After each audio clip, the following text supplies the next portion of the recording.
turis asing dirikan bisnis dengan menikah. Luhut geram. Kamu udah tahu belum?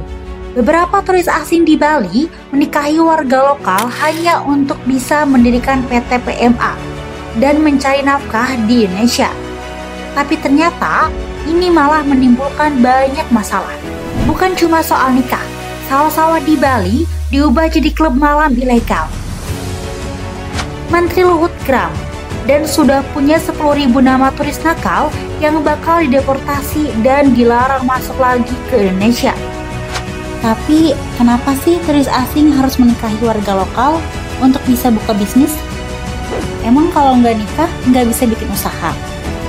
Ternyata warga negara asing nggak bisa mendirikan PT PMA di Indonesia, kecuali ada WNI yang jadi pemegang saham atau pengurus di dalamnya. Makanya, beberapa turis menikahi warga lokal sebagai cara buat mendirikan perusahaan di Indonesia. Jadi, WNA sebenarnya bisa mendirikan PT PMA. Nah, apa sih bedanya PT dan PT PMA? PT itu khusus untuk WNI, sedangkan PT PMA memungkinkan pemegang saham asing. Perbedaannya dari sisi modal. PT dalam negeri minimal modal yang dimiliki cuma 50 juta aja, sedangkan PT PMA minimal modalnya 10 miliar.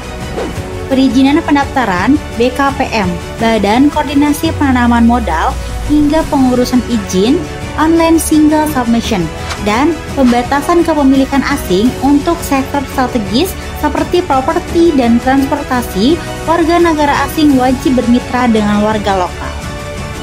Nah, buat kamu yang mau urus legalitas PT dan PT PMA, yuk konsultasi di Divisi Legal, proses aman, cepat, dan juga terjangkau.